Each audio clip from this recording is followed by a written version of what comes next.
Good evening, and welcome to Season 2, Episode 13 of the Pack Homer Podcast. It's just me and Wes tonight. Adam is traveling. We've obviously had a lot going on lately. We've kind of got some questions about where we've been and what's been going on. I think some of our listeners know, and some of our friends of the show know.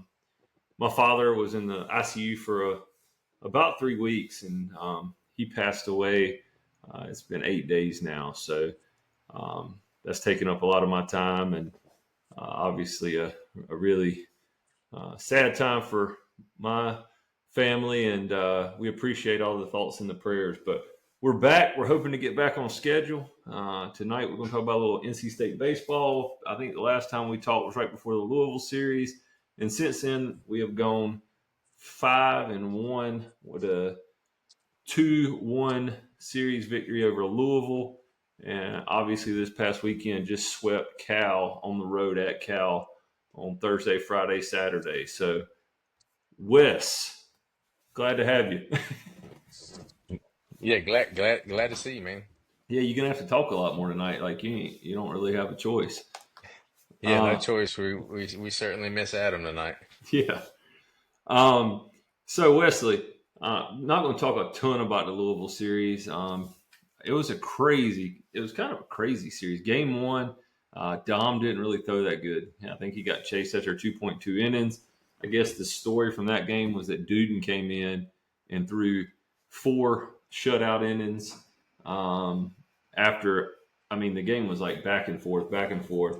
Ended up being a 13-11 game, I believe, where we couldn't get them out. I mean, they were hitting balls out left and right. Yeah, and I think in that game, Louisville actually had 16 walks. They put 16 of our guys on base, and I think like you said with Duden, how good it was to see him. I think that was also the game that Sosa kind of broke out. Sosa had 3 hits in that game, a couple of doubles, and of course we're a little further in reverse than normal here, but it really seemed like maybe the breakout game for Sosa here that we're looking for down the stretch. Yeah, I just kind of went back and glanced the box score. Dom in that game, like I said, he got chased after 2 2/3, and then we threw Matt Willardson.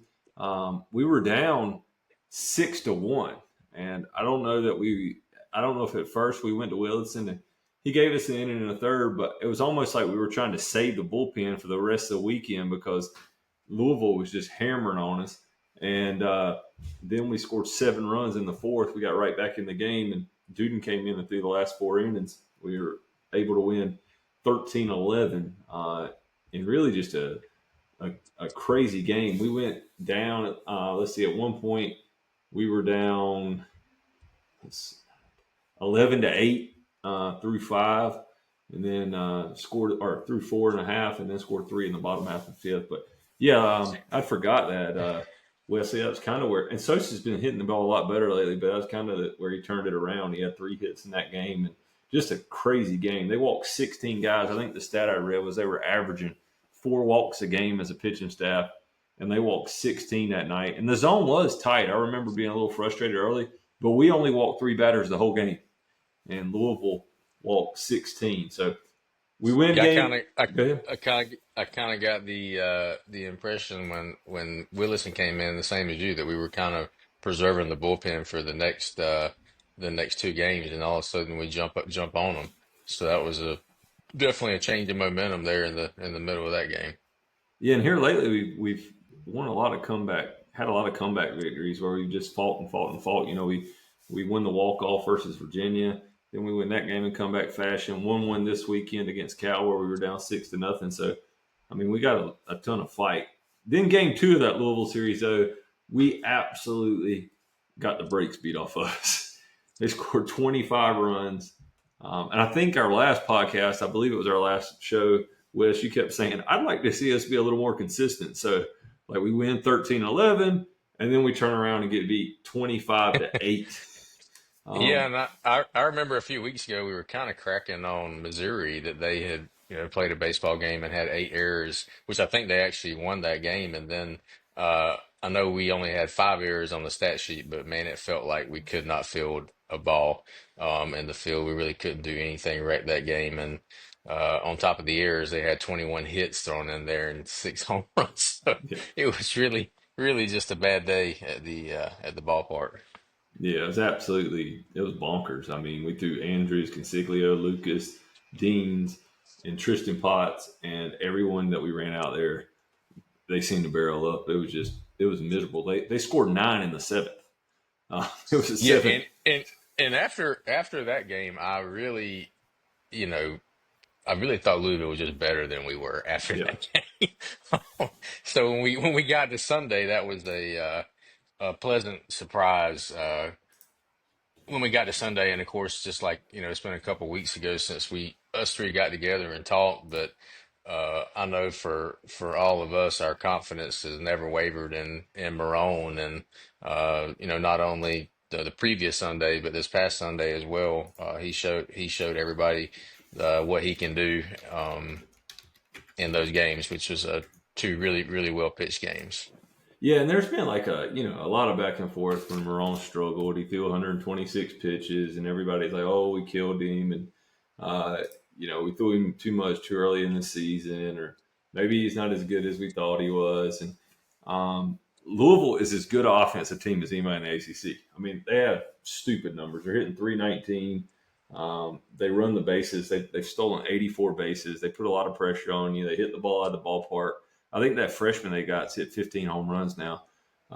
But after giving up 25 runs on that Saturday, then Marone comes back and pitches 6 2/3, gives up 1 run, and I mean just gives you that lights out Sunday starter that we thought he could be. That's really kind of a huge advantage for you in ACC play to have that guy going on Sunday. So that was a huge series win for us. I was looking, Wes, and in the RPI, Louisville is currently at number 18. So that was a big series win. The Pac now, by the way, is 5-1 in ACC series. So Louisville is number 18 in the RPI, or is currently number 18 in the RPI. They just got 1 out of 3 versus Clemson this past weekend, who we'll talk about in a minute. But then we go to Cal on this past weekend, get a series sweep, of course. First game, I mean, just 6 scoreless from Dom, 9-0. Hit the ball all over the yard. Do you have in front of you who all hit home runs that game, Wesley? I know I know Sosa, McKee, no, Sosa and DeCricio, right? and didn't Hogue hit one late in that Yeah, game? Hogue hit one as well in that game. Yeah, because I remember the I had read or the announcer said that DeCricio's parents were there, and so I'm certain he hit a home run. Um, and maybe McHugh hit one that game too. I Yeah, know, yeah, he hit a no McHugh, Hogue. absolute. He hit a Yeah, missile. I mean, it was really hard to follow. I've seen high school baseball games with better coverage. I'm not really sure that. I don't know. I don't understand exactly what's going on with the uh the broadcast there, why it's so poor. I don't know. it was I mean, it, awful. I mean, at least we got to watch it. I guess last year at Hawaii, we didn't, get to watch the series, and um, but yeah, it was kind of hard to follow. But I mean, man, the 1-2 punch of Dom and Schaffner, that's pretty tough when both of those guys are hitting on all cylinders. Yeah, McHugh, Hogue, DeCricio, and Sosa all hit home runs in that game, and McHugh had a double. I mean, it was just pretty much a dominating performance. Win 9-0, 6 scoreless out of Dom, 3 scoreless out of Schaffner, and then we came back on Saturday, and I mean, we were getting our doors blown off early. In that game, we ended up coming back from behind, winning 7-6. But Cal was up 6-0. And Heath Andrews, I mean, he struggled. We're going to talk about that in a minute, but he threw 4 innings, gave up 7 hits, 6 runs. But the story of that game, really, other than the comeback win, was Anderson Nance. Holy smokes, he went 5 perfect, not just five perfect. He saw 15 batters, retired all 15, had 7 punch outs. Didn't he have 6 in a row at one point, or maybe I think so.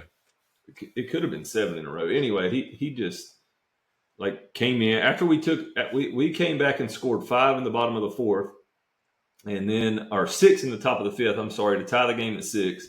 Brought Nance in, Braden Fraseman ended up hitting a home run in the seventh to put us up 7-6, but like never, like it never even seemed like Cal had a chance against Nance. It was like he was going as fast as he wanted to go through 62 pitches in 5 innings, so like right around 12 pitches an inning, and yeah, just lights out.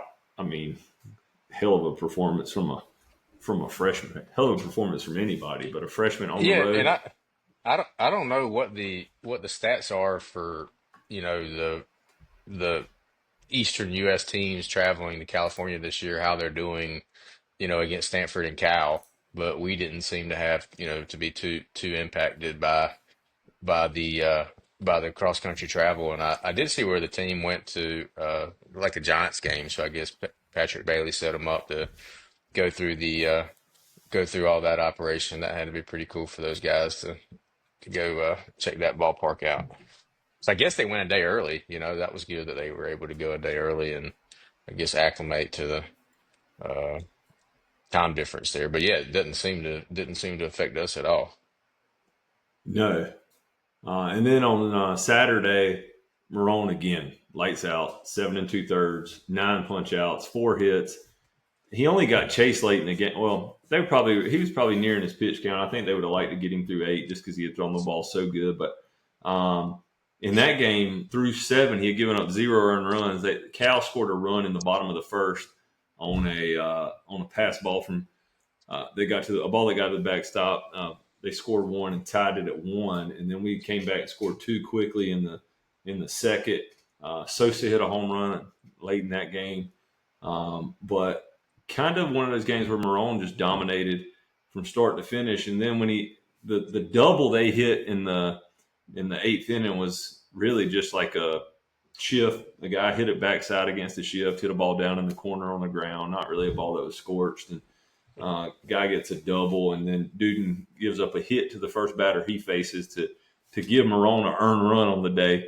But then Duden strikes out 3 in an inning and a third, slams the door. Pack wins 5-2, gets the sweep, improves to 27-12, 12-6 in ACC play, and 5-1 in ACC series. So really, really, really good 2 weeks for Pac baseball. I think a lot of folks that have maybe started to give up came back. But talking about our pitching, we're gonna let the fans vote on it on our Instagram account at Pac Homer Pod. We'll get these names up here from the last 2 weeks, but got 3 candidates. I mean, I think Marone has been a he has won the award multiple times, but in the last 2 weeks, Ryan Marone, 14 and a third innings pitched, 2 wins, 2 earned runs in 14 innings, and 13 strikeouts with wins versus Louisville and Cal. Jacob Duden in that same 2 week period, 5 and a third, 7 strikeouts, no runs, 2 saves. Anderson Nance, 5 perfect innings and a win versus Cal. And another stat I have written down, we're not going to give it to the whole bullpen. I want to keep giving it to one person. But our bullpen in the Cal series through 9 and a third gave up 2 hits, no runs, 12 Ks. And Nance would have been a part of the ECU. We haven't recorded since the ECU Greenville game, so he would have had those 60-some pitches he threw and shut ECU down as well, right? I think we might have recorded right after the ECU game, but yeah, Nance had just thrown 5 scoreless against ECU. So his last 10 innings, he's given up no runs. So he's been pretty dominant. But anyway, Nance, Duden, and Marone, we'll put it on the Instagram account. Any of those are good picks. I mean, if it wasn't for the series versus Louisville, I mean, Dom threw 6 scoreless at Cal, another good candidate if we were only doing it by the week. Hitter of the week, Wesley, we already decided. You want our hitter of the last 2 weeks? You want to go ahead and tell him? Yeah, McHugh. It's not much of a. He had 9 hits just at Cal. So he's hitting right at 500 the last 2 weeks. So we'll go ahead and make that easy for our listeners. And Chris McHugh will be our Pac Homer hitter of the 2 weeks, I guess. But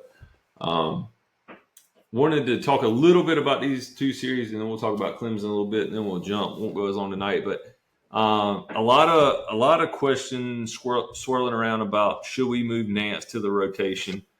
I think we can say the reason you would say yeah, and the reason you'd say no. What do you think, Wes? Ah, man, that's a tough question. I mean, if you look at Andrew's stats during ACC play, they're really not great. It's not, it doesn't look great. Um, you know, I guess the other view is if it's not broke, don't fix it. It's nice having Nance come out of the bullpen, especially since we haven't had, D-Rock like we had hoped we were going to have. Um, so, I mean, I guess if it was me, uh, I'd probably make some changes to be honest. Yeah, I would say it's funny. Like I think that if I was in a super regional and you start Dom game one, I would probably bring and we were to win game one, I would probably lean toward Marone game two, and then possibly Nance to start game three if you played a game three.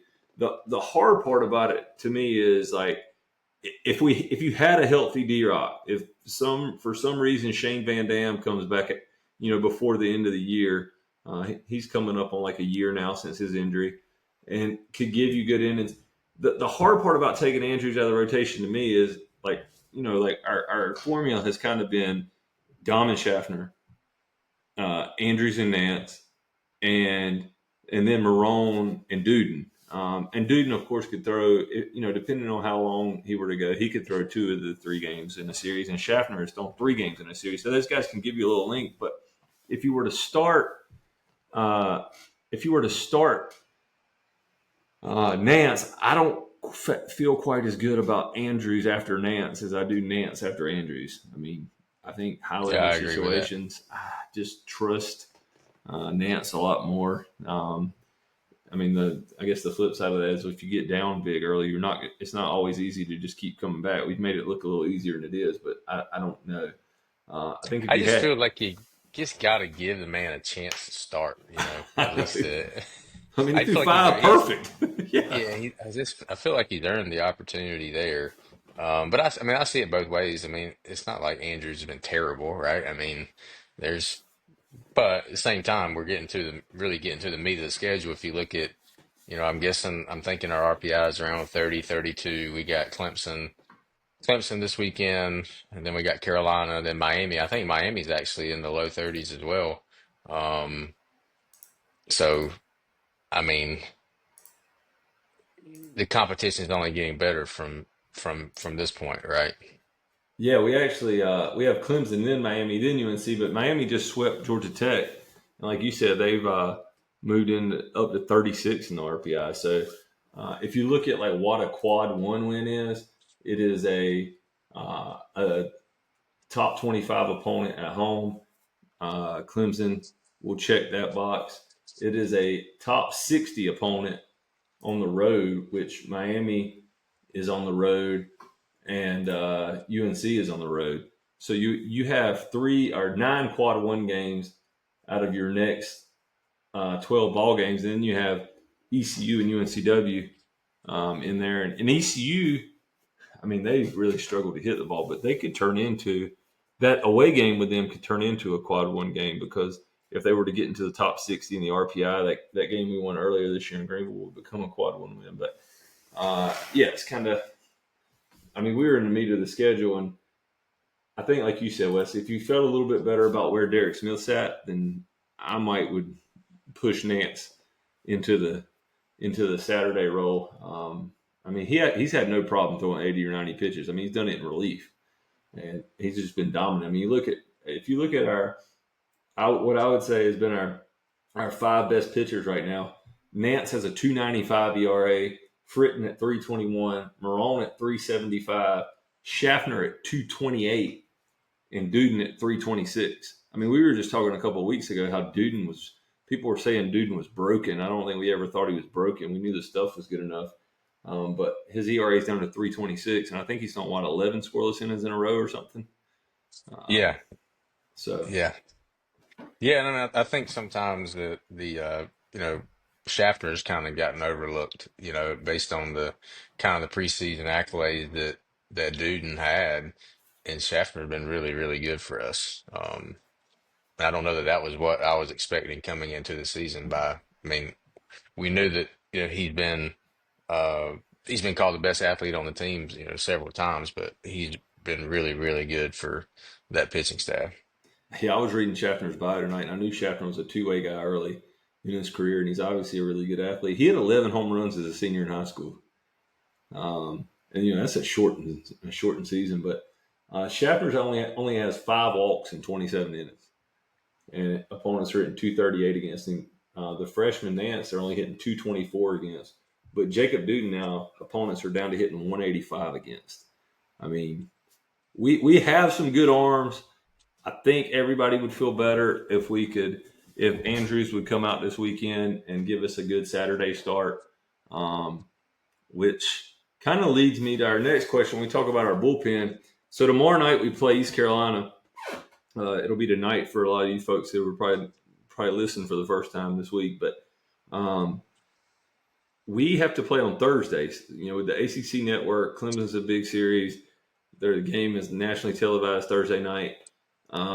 So we're playing that series Thursday, Friday, Saturday, and we have to play ECU on Tuesday. Well, Schaffner, Duden, Nance, I don't think you can pitch them tomorrow night. Maybe you could throw Duden an inning tomorrow night, or maybe even could throw. I don't know if you can throw anybody you want to use Thursday tomorrow night. So that leaves you with Consiglio, Tristan Potts, Jackson Lucas, Carson Kelly, Willardson, Wimbish. You probably going to have to throw somebody tomorrow night and get some length out of them that you hadn't really been getting. So who do you think? I expect Consiglio starts tomorrow night. Would you agree with that? Yeah, and I think in Greenville, I think Consiglio went over 3 innings in Greenville. So I mean, that'll be a necessity tomorrow night. Um, I know Consiglio had some issues, loading the bases in the first couple innings in Greenville that we were able to get out of that. So, and if you look at the ECU team this year offensively, they're somewhat challenged at the plate. They don't hit the ball very well, so we can't go out there and walk guys. So, um, hopefully for us, we Consiglio can maybe even go more than 3 innings. But like you said, I don't really see any way we can use any of the arms we're going to use Thursday through Saturday next week. And I mean, talking about the Thursday, the Tuesday to Thursday, I mean, that's not counting again the cross country travel. They Yeah. just returned from California, less than 2 days ago. So that's a pretty quick turnaround. And I mean, it was Easter. I mean, this is a lot going on to fly back and then have ECU. So again, hopefully, Consiglio struggled, mightily this year. So hopefully Command's better tomorrow night. And I mean, I know you and I'll be there, bringing the crowd with us. So it's going to be a pretty rowdy environment, and Consiglio tends to pitch well in those types of environments. So I think it'll be a postseason baseball crowd there for a midweek game. And I still think Cooper Consiglio is really good. Like, he's just got to figure it out. And he's battled some things. Uh, he's only thrown 22 innings now. He actually threw 2 innings in that ECU start, gave up 1 earned. Two. Then Lucas threw an inning, and then Nance threw 5 innings of 1 hit baseball, no walks, 5 punch outs, and then Duden closed it through 1 inning, struck out 2, and only threw 9 pitches. But you take Duden and Nance off the table, that gives you 3 innings that you got against ECU the first time between Consiglio and Lucas. And East Carolina need a quad one win. Not that they're gonna throw the kitchen sink at us tomorrow night, but even though we 3 hit them last time, um, ECU ECU we only scored 4 runs. So if you look ahead for ECU this week, they do have a pretty big series for their league. They play Tulane at home, but ECU that series doesn't start till Friday, so you feel like ECU is going to really come hunting a quad one win tomorrow night, and it's going to be Yeah, interesting. It doesn't set up well for us for this midweek game. No, not ideal time on the schedule, but we'll see what happens. Maybe we'll keep swinging the bats. All right, let's talk about Clemson real quick. Um, we talked about possibly having a podcast tomorrow night, but I don't know if we do. It might be me, Adam, and Wesley. It might be me and Adam, or we might not have one. We'll see. But Clemson's 35-7. I think they're number 2 in the country in the D1 poll, and they just come off a 2-1 series win over Louisville. They're number 7 in the country in RPI, so it's a huge series for us. Like if we win this series, probably the next projections come out we're a host. If we get swept, then we have a lot of work to do to host. But I mean, this is a huge series. If we can somehow win this series, you kind of have the host potential. I mean, it's all out in front of you. I mean, also, we're playing for a top 4 seed in the ACC tournament. We got a lot going on with this Clemson series. Clemson, I told you before we came on, Clemson is not really a great offensive team. I think that would probably surprise some people when you say they're 35-7. We've actually hit more home runs than them. We hit for a higher average than they do. But here goes the crazy stat I looked up about Clemson. Clemson is 9-0 in one-run games, and Clemson is 16-2 in games decided by 2 runs or less. So they pitch it pretty good. They have a guy that has 14 saves for him. I don't know how to pronounce his name. Lucas Malstedt. He's thrown 32 innings. He has a 1.11 ERA, 14 saves, and 46 strikeouts. And then everybody knows Aiden Kanak, who's going to probably be a high draft pick next year. He's only a sophomore now, but he's 6-0. Clemson pitches it pretty good. They've got a 4.43 ERA. It's almost misleading when you look at some of the arms they have.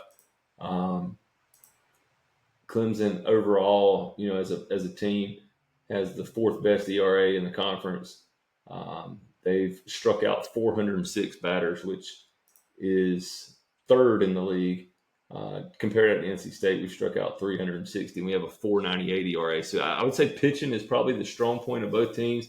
We actually hit it a little better on paper. Clemson, they are a little more aggressive on the base pass. They've stolen 55 bags. I mean, if you look at it on paper, it's a lot more even than you think. One stat that jumps off the paper at you: Clemson's been hit 79 times. Offensively, they have been hit 79 times, and NC State has been hit 41 times. And I think Luke Nixon might lead the ACC in being hit by pitch. I think he's been hit like 13 times. But yeah, they've been hit 79 times. Clemson does strike out a lot more than we do. We've struck out 238 times. Clemson struck out 359 times. So they punch out a bunch. They actually lead the ACC in strikeouts offensively. And you would think you'd hit a lot more home runs than that. They're actually way down in 10th in home runs. And we're 6th at 54 home runs now. So I don't know. I think I think you're going to see some close ball games, especially with Fritton and Marone throwing the ball as good as they are lately. And our bullpen has, been really good, and it's home. What do you think, Wesley? We're the Pat homers. What's going to happen? Give me game 1, 2, and 3. Give me Fritton start. What's going to happen? Because he's going to face off against, I said I'm su- Kanak. I'm surprised that the offensive numbers or I guess the lack of out of Clemson because I really haven't followed them closely other than just the outcomes of the games. So I'm surprised by the number of strikeouts to the number of home runs there. Um, Man, I don't know. I don't know. I mean, I think Dom's going to pitch really well. All right, we are back. Wesley, he normally has the best internet connection. We lost I him. forgot I was solo. I had to stop. forgot to pay the damn bill. All right, so let's make it quick. Wesley, what do you like? Dom What's this? win, and then I think we lose on Friday, Saturday. So Wesley's got us going 1 out of 3. I think that we're going to win 2 out of 3, and I'm not going to predict which ones we win. I think it's going to be 3 really, really good ball games. I also think we're going to beat East Carolina tomorrow night. So I got us going. I got us going 3-1 this week, and then next week, our next podcast, talking about the upcoming series then against Miami should be really exciting. I think it's important we get at least 1 out of 3. So Well, I like. if we win 2 out of 3 this weekend, what was your projections for ACC wins a few I weeks think ago? I think I think 18. Okay, I got you. Well, I think we might have to readjust all that if we win 2 out of 3 this weekend. You start feeling a little better. But Pack is 27-12, 12-6 in ACC play, and we got a big series coming up. And I got a lot of homework figuring out how I'm going to edit this thing and splice it all together after Wesley's internet gaffe. Just glad it wasn't me this time. So we will see you guys soon. Go Pack.